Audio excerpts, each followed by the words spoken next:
May you introduce yourself, please? So my name is Sarah. I was born in Poland. And then when I was 12, 13 years old, my parents moved to Sweden. So I didn't have a choice. I moved with them. I was too little to decide. And then during my years, when I got older, after high school, I got the opportunity to live in Australia as well for 1 year. And then after that, I traveled, and now currently I'm living in Spain. Because of the fact that some big period of your time you lived in Sweden, I would firstly ask you questions about that country and about Sweden, and then we will compare it with other countries where you have chance to live. And firstly, let's start with stereotypes about Sweden or Sweden people. Well, stereotypes. I think the biggest stereotype is that they are boring and very organized, like the country is very organized in a sense comparing to other country I have lived in. So I would say that that's true in most of the cases. Of course, the Swedish people, maybe people meet abroad, they are not so close and boring because they are the ones traveling, so they are out there, willing to meet people, super social. But I would say that Swedish people are mostly comfortable in their lifestyle. Like maybe they travel a lot, of course, but I would say that since the country is built in a very organized way, they are very comfortable to live there. So I have friends that also live abroad from Sweden, but I would say that most of them maybe like have their life, have their routines, and so on. Can we mention main language in Sweden, and main religion? Yes, so the main language is Swedish, although many people speak English, and that is because all the movies in the TV are like they're English. They are not dubbed, so all of them they are actually in English, but with just Swedish subtitles. And the Swedish people don't really dub movies to Swedish. Maybe if it's like Disney movies for kids only, but otherwise they do that. And also in Sweden, they watch a lot of series. Now Netflix, of course, is super popular. So, and they usually watch it in English just with Swedish with subtitles or even with English subtitles. So that's why I think the English language is also very big there. But the official language is Swedish. And then, of course, we have different dialects. So in the south, we talk Skånska, it's called. It's a little bit more, um, it's a bit more tougher a way of speaking, let's say. And then in the Stockholm, they also have a dialect, and in Gothenburg, and in the north as well. So there's so many dialects depending on where you live in Sweden. I have chance to hear the sound, how Sweden language is sound, and it's sometimes some very funny words. Can you name, for example, how you say yes in Sweden? Yes, well, it depends where, because in in the south, I mean, we just say yeah, but then in the north, they can even just do sounds when saying yes. So like that would be yes, just because they are, I don't know. Yeah, this is very interesting. So Sweden is a Nordic country in Northern Europe with capital in Stockholm. Can you, in general, explain about differences in landscape in the country? Because you know that you have mountains, you have like a huge coastline area, like 2,000 miles with the Baltic Sea. So can you explain a little bit more about these differences and varieties of landscape, as well as what is the differences between people's lifestyle in each area, and also which flora and fauna in each area is common? Yeah, of course. Um, so Sweden is very interesting in that way that in the south it's a pretty flat. Of course, we have some hills, but it's not. We don't have any really mountains. In the south, then you need to go pretty far up north to see actually mountains where you can also do skiing in the winter. Um, and of course, that's why the lifestyle is different. And I would say also that in the south, in for example Malmö, that is the biggest city in the south, um, is very international. There are a lot of there's a city called Lund just beside Malmö where a lot of students come for exchange. So there is a lot of life, international life there. Then if we go to Gothenburg, of course, it's also a big city where we can find international students. But I would, from my own experience, I wouldn't say that it's as much as in the south.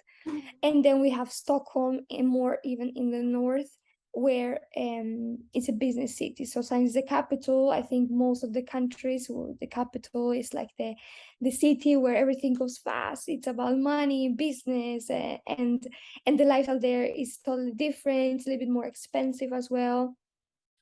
And in Stockholm, of course, we have all the waters around the city, so there's a lot of nature. You're always so close to the water life, and I mean, Sweden is surrounded as well by water, as you said, the Baltic Sea. So we have beaches. Not many people think that you can go to Sweden to go to a beach, but yes, we have beaches. And in the summer, I used to be a lot the beach, being with my friends and enjoying the sun. Of course, the water is pretty cold, but in the summer it's still fine. It's nice to get some refresh um with the heat, because it can get actually up to 20-30 degrees even when it's really really hot in the summer in the south. But of course in the north it's a little bit colder. And also in the north, in the top of the north, we have the ice hotel that is very famous in Sweden. I've never been there, to be honest, and I really want to go someday. But it's a very very popular destination. Everything is made of ice, even the cups where you drink in the bar, it's like ice cubes. So it's really really cool, and recommend to go. Usually people go to this ice hotel during like northern light time. So could you tell which season it is? When it's better to see northern lights? Yes, I'm not an expert. I know exactly when it is, but I know that it's in the winter time, so it will be between November to February, I would guess. Then, of course, maybe it's different year to year, so it's always better to check. I think in the internet there are even some maps where you can check when they predict to be the northern lights. So I would recommend to do that before going. And did you ever see it yourself? No, I haven't. Since I'm from the south in Sweden, we don't really go north up so often. I have been skiing in the north, but I still need to go even more further up in Sweden to see it. It's pretty far away. But someday it's on my list to do. Scandinavian countries ranking as the most happiest countries in the world.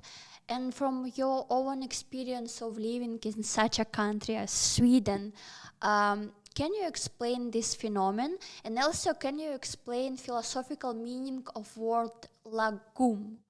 Yeah. Yes, word lagom, it's very, very popular, and it means basically balance. Actually, like it means not too much and not too little. So, and it's basically the word I would explain, like Swedish is lagom. Everything is not too much, but not too little. So there's no extreme things happening. Like that's why I like maybe why Swedish people are one of the happiest is because they also take care of themselves a lot. It's very, I would say, it's a country that it's very healthy. They eat a lot of healthy food, as well as maybe not stressing too much as other countries maybe may work and overwork on average. But in Sweden, people are very strict with their working hours. So they maybe not, it's not common to overwork, as for example now I live in Spain and it's a little bit different. You work late hours, sometimes in extra hours, and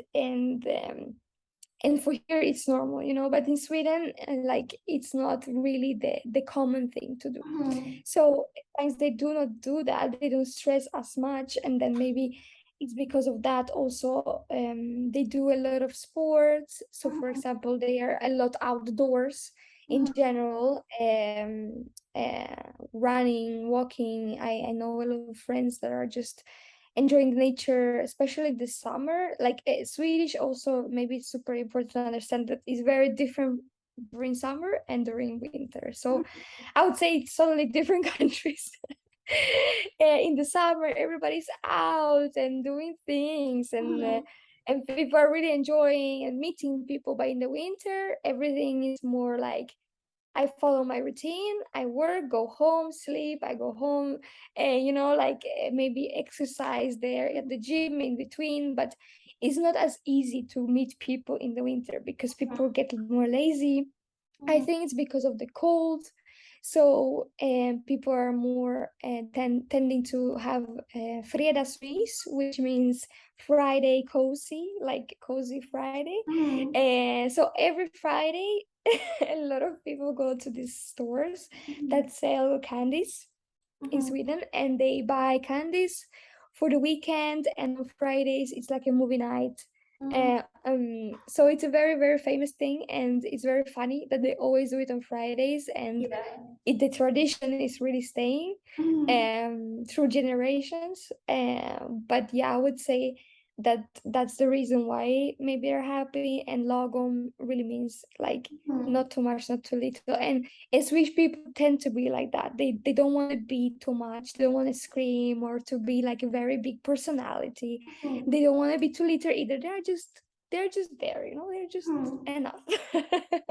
So I would say that that's what I mean. And in regard to the taxes, because I heard that in Sweden taxes are very high, so sometimes some people, it's better to stay on like not on the middle, because the higher work, the higher taxes. This is correct, right? Yes, yeah, it's true. Average tax for a normal salary, it's around 30%. But then, of course, if you get a higher salary, more than I think it's 3,000 or 4,000 euros, you need to tax almost half of your salary. So then it changes quite radically. So people stay like to maybe stay there in the medium. Depending what job you have as well. But in general, salaries are very good in Sweden, so that's why also the quality of life is so good, because you earn good money. And in general, can you name what is the main sports in Sweden? The main sport I would say is ice hockey. It's very popular, as well as football. It's popular. I mean, we know Zlatan, and but it's not like super big, I would say. But yeah, ice hockey is popular. I have been to some games. It's very fun to see. And yeah, of course, the season for ice hockey is in winter. Um, so that's when it's big. Could you explain about your life in Sweden and maybe name highlight positive and negative aspects? Yeah. So I was not born in Sweden, so I learned Swedish when I was 12, 13. So I was in the sixth, seventh grade at that time. And what is super positive is that there is a lot of help for foreigners to learn Swedish. So, for example, when we started at a Swedish school, me and my sister, that is 2 years younger, we got a teacher only for us. In that school that would help us with Swedish. So, for example, for the subjects where we had mathematics or other like physics, we would go away from those subjects because we were kind of already pretty advanced in those subjects in Poland. and we would not understand anyways because we didn't speak Swedish. From those subjects, we would go to our teacher, and that would basically teach us Swedish. So it's a lot of help, as well as my mom also started a SFE course, which is a course for adults to learn Swedish. And there is a lot of help for foreigners to stay in Sweden and to get a job as well. There's this governmental company, Arbetsförmedlingen, which helps you to find a job. So I would say this is a very, very big positive aspect, and I loved, like, of course, all my friends there when I started to speak Swedish, and kids and general people are very welcoming, and so on. And of course, it was hard to switch. Maybe the culture shock for me when I was so young was that, of course, in Poland, the culture is a bit different. I had there my cousins, my grandma, grandpa that I was hanging out with all the time. But here now, I just had my mom and my sister and my dad. So it was a shock to be only us as a family in a foreign country. So I would say that that's something I miss the most during my years living in Sweden. And also when I started to grow up, I noticed the difference that when I moved from Poland to Sweden, the kids that were in my class, they were kind of more evolved in the teenage sense, that they were already using makeup, and I was only 12, 13. So for me, this was like I was still playing with Barbie dolls. But I remember they were like, "Oh no, are you playing with dolls? No, you are too old for that." So we grew up a bit faster in Sweden. Like, people get adults faster, which I think it's kind of negative thing, because you should be able to be a kid until how much you want, because later you are an adult and that's it. You're not gonna go back to being a kid again. So maybe that's something that kids become adults very fast. What else? I think that also the way of being teenager is different from Poland to Sweden, in a way that um, in Sweden I think it's a lot like people mind their own business and that's it. It, of course, you have your best friends that help you out if you have problems, but it's not a culture of this family sense that it is in Poland and other countries, and I have experienced as well in Spain here, that you know, like, you can always count on people, that you always, like, I wouldn't say that I could do that as much in Sweden, because it's a lot like I'm not saying that it's selfish, but I would say that they prioritize themselves, which is also really good in some senses, of course, because then you don't burn out, you don't get too stressed, because you just take whatever you can on yourself, and that's okay. So I mean, it's a positive and negative thing depending on which way you look at. So yeah, I think this is the main differences for when I moved to Sweden. And as you earlier mentioned that it was like country was very welcoming to you to adapt to this country, but can you tell for foreigners how to perfectly fit in the country? What maybe some advices what you do to adapt to be accepted by Swedish society? Mm-hmm. I think that is learning what to do to be lagom. So not too little, not too much. Adapting to the culture, I think you just need to be, of course, nice, and just be open to conversations, but at the same time not being too much, in a sense that it's not so common to start talking to somebody in a bus, for example, or like it's somebody's totally random. It seemed like, okay, why is this person talking to me?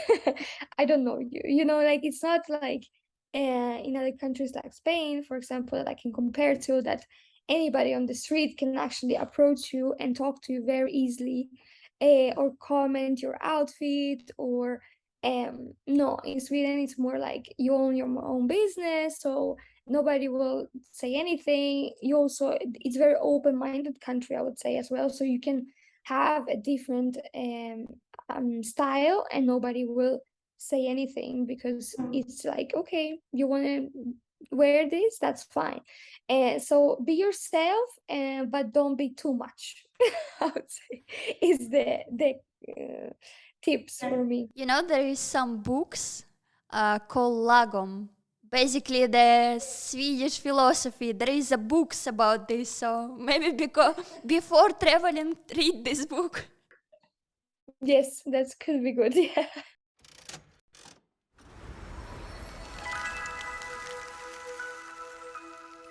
Can you name most important for Sweden people celebrations, holidays, and the festivals, and maybe some traditions around these celebrations? I think the biggest celebration that is super Swedish is the midsummer. So midsummer is celebrated at the end of June, and it's basically a celebration of the summer. It's a very, very big, and a lot of people are super excited about this celebration. And it's all about making crowns of flowers, for example. So the girls always make beautiful, beautiful crowns of flowers that day. Then the whole day is about preparing for the big party. So even days before, people prepare. Usually you celebrate outside, outdoors, so either in your garden, or you rent a tent, a big tent, and there you organize the party. Also in the cities, the government organize these gatherings on the beach or in a park, where also people that maybe do not have a party at home can go there to celebrate. And then the big thing that is happening on that day is that there is a pole with two rings hanging, like and people dance around this pole like frogs to a song that that sings about frogs, and they jump like frogs around this pole. So imagine like group of people doing this with the flowers in their head. It's very strange. Yeah. But it's very funny. And then the whole evening is just drinking and dancing and being with your family and friends. People drink snaps, which is this shots with like herbal tastes. They're not really good. I would not recommend to drink them, but could be nice to try maybe once. They are pretty strong and has a very peculiar taste. And what else? I think that's the main celebration. Then of course we have Easter and Christmas, but our Swedish people are not super religious, and if they are Protestant. So they are religious, but maybe they don't practice. So not going to the church, it's not very common to do that in Sweden. Um, Mostly, if they do, it's the older generations. So of course we have those Easter and Christmas, and any other. Also in the end of the summer we have a celebration of the shrimps. So it's called kräftskiva, and we eat shrimps and seafood, and gather also together, like wearing hats with shrimps on top, and then we have like red decoration. So yeah. It's also a weird one. But it's also big, but I wouldn't say it's the main celebration. And can you name some other celebrations and holidays that you celebrate from other cultures that involved in your life? Yes, when it comes to days like Mother's Day or Father's Day, I would celebrate it on the dates when they are in Poland. We have also those in Sweden, but they are in different days. So and it doesn't make sense for me to celebrate on the Swedish dates, because when I was a kid, I didn't celebrate on those days. So we just follow the Polish ones, but it's the same kind of celebration. And then here in Spain, I have been living here for 4 years now, and we celebrated like San Juan, which is a celebration here in Barcelona, in Catalonia. where there are fireworks, and also you gather with friends. And it's a similar kind of celebration to, it's the same weekend of midsummer that is in Sweden, and it's also celebrating the summer, but they don't have the same traditions as dancing as frogs and having flowers in their head and their crown. But yeah, I think I mix a little bit. I celebrate a little bit of everything. Talking about food in Sweden, can you name the common food for Swedish people? And also maybe some traditional, very delicious food. And also, which food do you prefer? Being adapting to Sweden, do you prefer Swedish food, or you still prefer Polish food, or maybe now you love Spanish food? Yes. Okay, the main thing that is very famous in Sweden is the meatballs. So the meatballs and potatoes, smashed potatoes always, and brown sauce. And then we also use this lingonsylt. So it's like a jam that you eat with meat. This plate is like super super famous, and I really like it. It's really really good. I would say potatoes, it's like the main thing you eat in Sweden. So all the dishes that are typical Swedish, of course, that you have all the other food from the world, but the typical Swedish, I would say, involves a lot of potatoes. And also they like to mix this jellies with salty, so sweet and salty things together. um, and when it comes to if I prefer Swedish food or Polish, I would say that I still prefer Polish food. But we also have a lot of more variety. And also, I think it's something that is nostalgic for me because I grew up with that when I was very little. And then when we moved to Sweden, of course, my mom continued to cook some dishes, but not all. Because some of them are very time consuming, like pierogi, that is like dumplings, and they take a lot of time to make.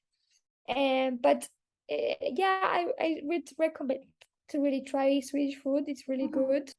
And dessert wise, they have like this princess cake, it's called. It's a cake with whipped cream and also jelly, like usually strawberry. And then you have like a marzipan layer on top that is green usually. And they call it a princess cake. That is very popular. But my favorite dessert in Sweden would be semla, which is like a bun that is sweet, and they cut it in half. They open it. They put like almond thing in the bottom that is very sweet. Then cream, and then they close it with the top of the bun, and it's really really good. It looks like a burger but sweet. Yeah. So I would say, yeah, that's the main things. And of course, now I'm a little bit Spanish influenced, so I eat a lot of tapas as well.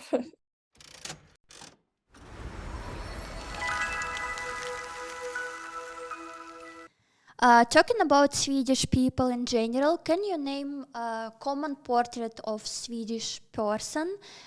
Maybe some aspects in personality and mentality. I know that it's all about personality, but still each country have some general. If generalized and give opinion, you can highlight some moments in mentality and personality in each country. So can you name it?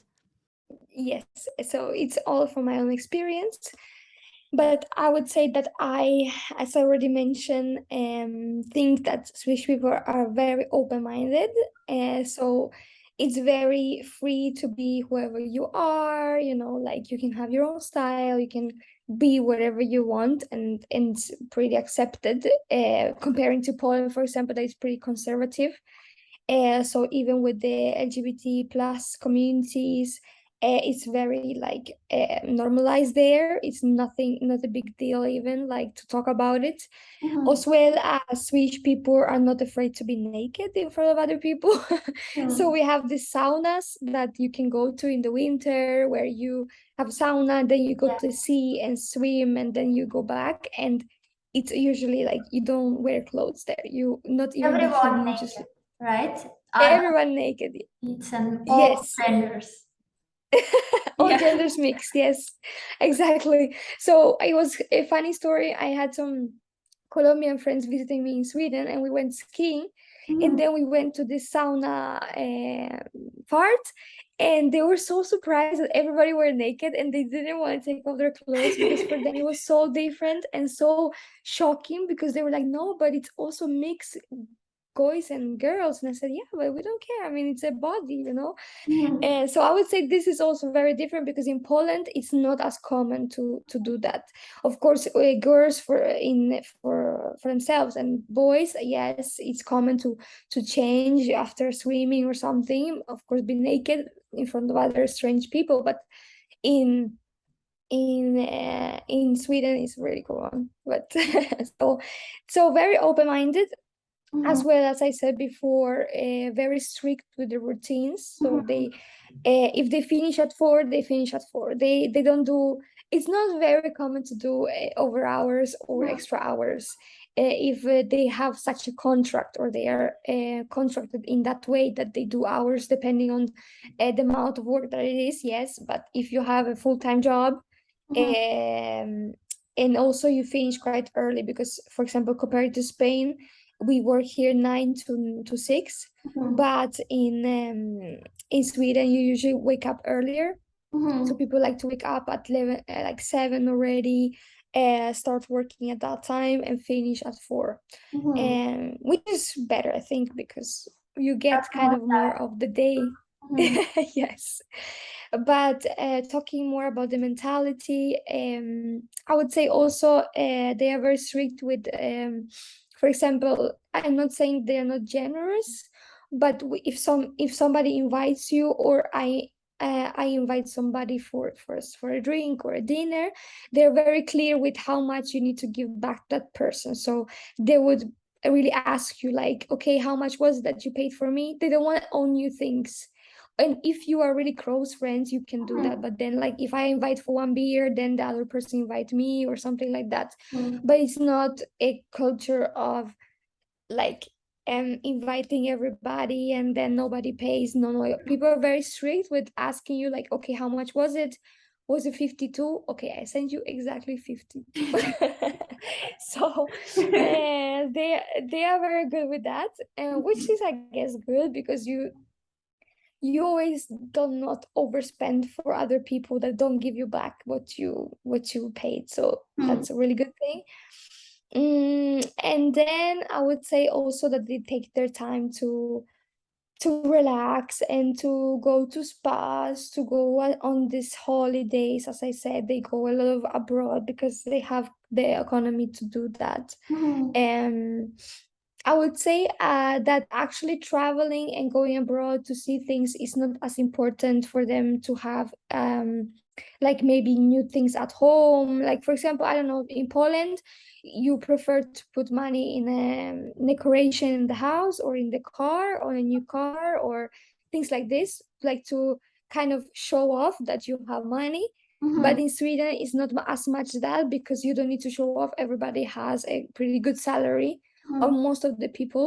Mhm. So I people tend to spend more on like going out to eat, or going abroad to a resort, or going to a spa or a facial treatment. So they are good actually on like taking care of themselves. And can you name common destinations for Swedish people to travel? I think it would be Spain. Marbella is very common. In Marbella in Spain, you can find a lot of Swedish people. They buy. It's also common to buy a house abroad. So, Mhm. families from Sweden, if they have really good economy, Mhm. they usually buy a house abroad. So it would be Spain, France, as well as nowadays I notice a lot that a lot of people from Sweden are traveling to Portugal, Mhm. as well as also in Spain, like Tenerife, Canary Islands, and so on. So yeah, I think here mostly in Europe, of course, they also travel a lot to like a backpacking trip. Looking at my friends and what they have done, and a lot travel to Asia, so Bali and those regions. In Asia, Thailand, that's where it's very, very common among actually families. You tend to travel to Thailand with their kids, and then it's going to be like more a resort trip, not as exploring different cities trip, but going to a resort that is all inclusive and where they have everything. That's pretty common, but of course, there are exceptions that go travel to other countries, but I would say the most common countries for Swedish families to travel would be those. And can you compare from your own experience Swedish personality with a Poland personality, for example, and maybe with a Spanish personality? So can you compare a little bit about differences in mentality, and maybe name from your own experience how each country shaped your personality and mentality in general, and in what way?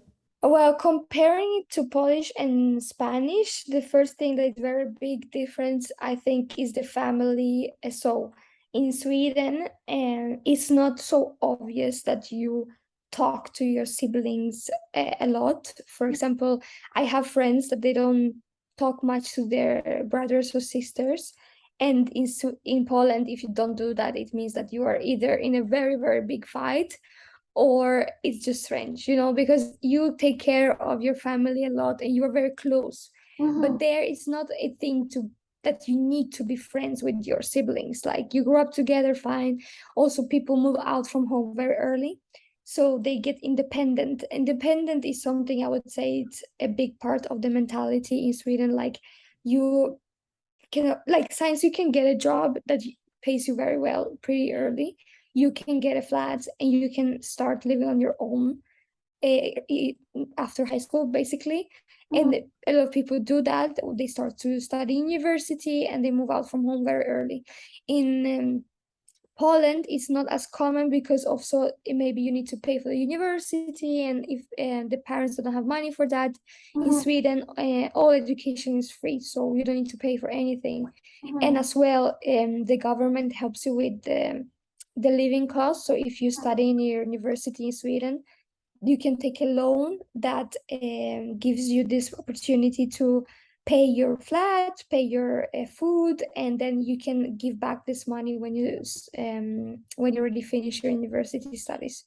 So independency, I think, is a very, very big thing. I think, looking at my friends from Poland, um, the difference is that they don't get independent so fast because they still living at home even though they are 20 something.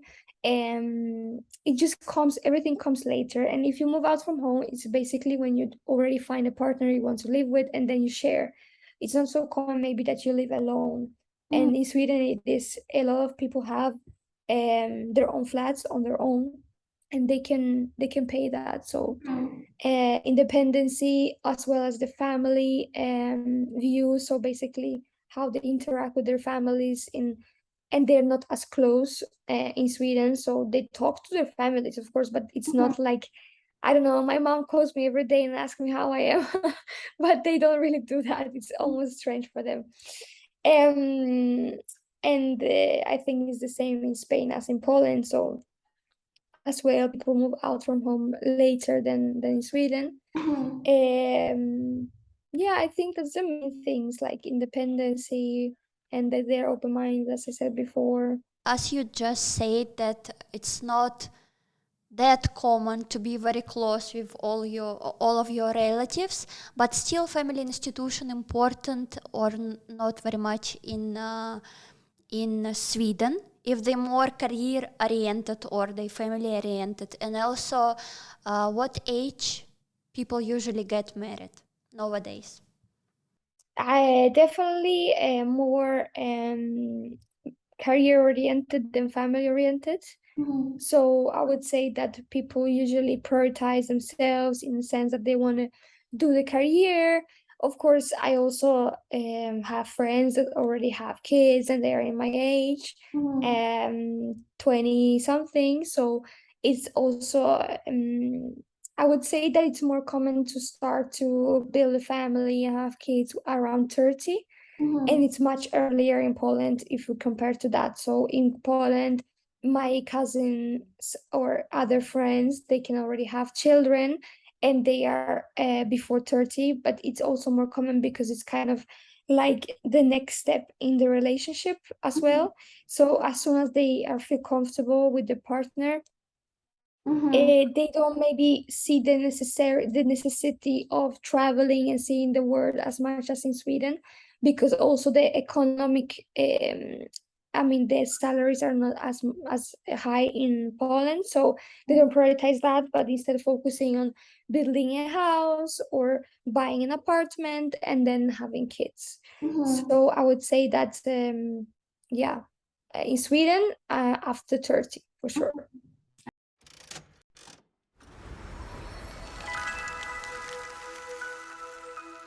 And talking in general about love and relationship in Sweden, can you highlight positive and negative sides of dating person from Swedish person?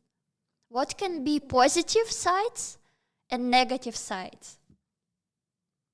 Um, so Sweden is a very equal country, right? So it's they want to be balanced, women and men's rights. So it's very like feministic, and that's a good thing, I think. But it can be surprising for maybe people from abroad because, for example, here in Spain, if you go on a date with somebody, it's very common that the girl expect the guy to pay, but you cannot expect that in Sweden. Like it's a very uncommon that the guy would pay. And actually even the girls would offer to pay instead, but it's most common to share everything. So even if you are in a relationship for years, it's most common to share all the economics. So if you go out to eat, you pay equally. If you do something on a trip, you also pay equally. So everything is equally. And this also transmits to the things that you do at home. So for example, cleaning, washing, cooking.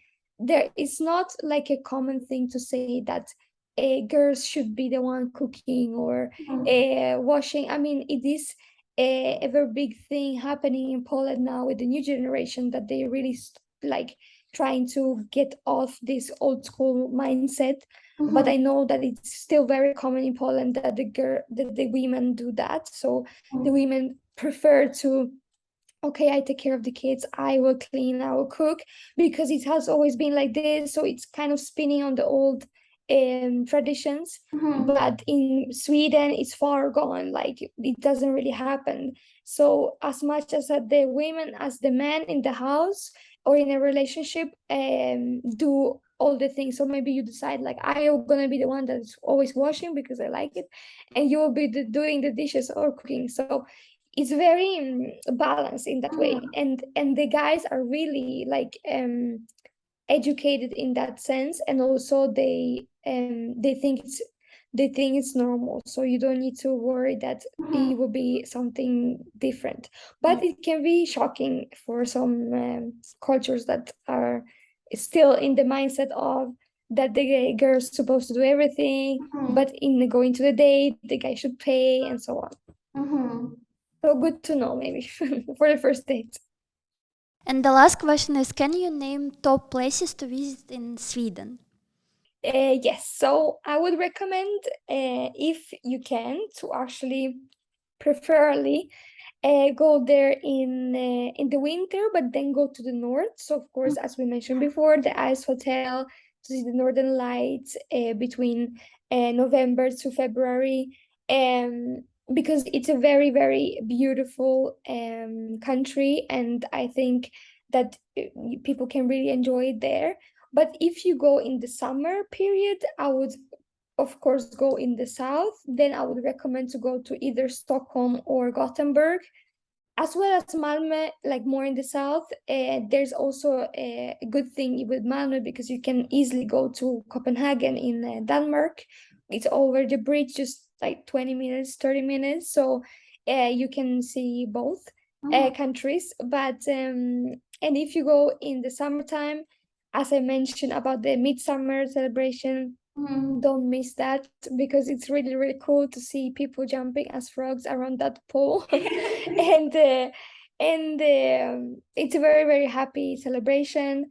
So I would recommend to go. And then we have a lot of nature and it's beautiful. So, and yeah, I would, but in the summer, more in the south, in the winter, more in the north. And yeah, enjoy a lot. So now it's time to spin in the wheel. I will spin an USDC wheel first, and we will see which amount I will send it to your cryptocurrency wallet. Okay? Ready? Yes, ready.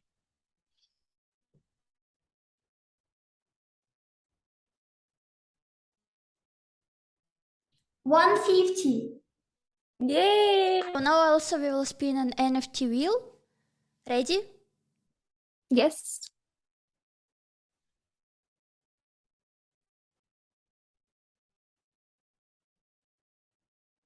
Ultimate rare. This is the good Ultimate rare. Okay.